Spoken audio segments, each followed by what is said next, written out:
What the administration is saying is we need to know who we'll be dealing with. They're trying to figure out who's going to lead this opposition group, whether or not that they would support American ideals. And so they're pretty much saying it's premature to talk about any of that. I do know at NATO, I believe one of the options they're going to be talking about, it's a little bit subtler way of possibly helping the rebel groups, would be to electronically jam the communications equipment from the Libyan government. That is something that they are talking about. One of the options senators have been saying, if you don't want to do a no-fly zone, simply go in quickly, bomb the runways. The planes couldn't take off. That does nothing, though, if helicopters decide to open up and fire on protesters or the opposition groups. So there are some options they are considering short of a no-fly zone, but again, pushing the can down the road just a little bit towards later in the week to see if there'll be any sort of action from not just the U.S., but NATO countries as well. All right, Paddy, we'll leave it there for the time being. That's the situation at the White House. What about the UN? AlJazeera has confirmed that the French and British missions to the United Nations are working on a draft UN resolution that would lead to the creation of a no-fly zone over Libya. Let's talk to AlJazeera's Scott Heidler. He's at the UN in New York. Scott, what about this draft? Is it something that's likely to be presented to the Security Council? Nick, well, not anytime soon. And in the way we spoke with both the French and the British delegations to the Security Council, and they're saying that, they're working on wording of elements, not a draft resolution just yet. And in fact, when I spoke with the French diplomat, he said that, I said, can you show me, or just at least maybe read to me a little bit of this wording? And he's like, we're not even close to there yet. So it's still some time to go. What they're aiming to do with this resolution, when it does finally come into draft form and then it's read through by the other delegations to the Security Council, it's going to be the political and legal basis for a no-fly zone. They're emphasizing that the military, or the implementation, if you will, of the no-fly zone won't be detailed in this resolution. That most likely, and it's not confirmed yet, and it's still under discussion, that NATO might be doing that part of a no-fly zone. But again, we're in very early stages for this, and again, even when they get that draft resolution together, they need to get all members on board. Particularly the P5, the permanent 5 powerful members on that Security Council, to agree to this. So we're at the very beginning stages of this, Nick. And Scott, there was talk, wasn't there, from Libya that they were replacing their ambassador at the United Nations. Have you got any word on that? Yeah, we do. And we spoke with the mission today, and as people who've been watching this closely, what's going on here at the United Nations with that Libyan mission, last week in dramatic fashion, we saw that the ambassador from the Libyan mission to the United Nations came out against Gaddafi. There have been some back and forth. There have been kind of a divided mission he came out against.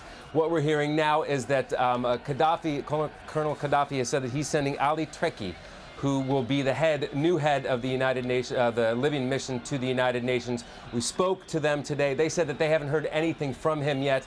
He hasn't arrived at the mission yet, but we're getting that word out of Libya, but still nothing here at the mission to the United Nations.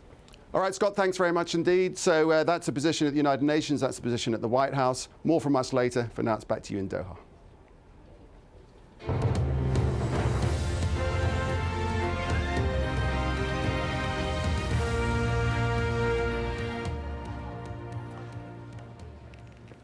Now, many of the foreign workers in Libya are desperate to get out, and many feel that their governments are doing very little to help them get out.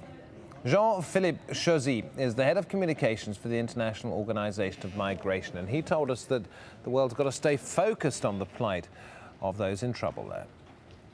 We know that many of them cannot get out of the country. That's more the case for the Africans, for instance, who are absolutely petrified of being victims of mob violence. We know also that some contractual workers are still under contract, they're still inside Libya. And in some cases, we know in that kind of situation that some migrant workers might stay put and wait and see how the situation evolves. But that being said, we have still the potential for massive migration flows across the border with Tunisia and with Egypt, and we need to remain focused. We need to continue the humanitarian evacuation program, more specifically over the coming days for those Bangladeshis that are here in Shusha camp, and of course for all the other nationals, including Asian contractual workers, West Africans and others who are desperate to go home as we speak. Well, NATO is warning that the Libyan leader Muammar Gaddafi may already have committed crimes against humanity. Situation in Libya, top of the agenda at a meeting of defence ministers in Brussels this week, and keeping an eye on that for us and a great deal more. Stephen Cole in our European News Centre. Thanks, David. The NATO Secretary-General, Anders Fogh Rasmussen, says the world will not stand, quote, idly by if the strikes against Libyan civilians don't end. He also said the Western military alliance wouldn't use force unless expressly ordered to do so by global leaders. If these systematic attacks against the Libyan people continue, it may amount to crime against humanity. Many people around the world would be tempted to say, let's do something to prevent this massacre against the Libyan civilian population.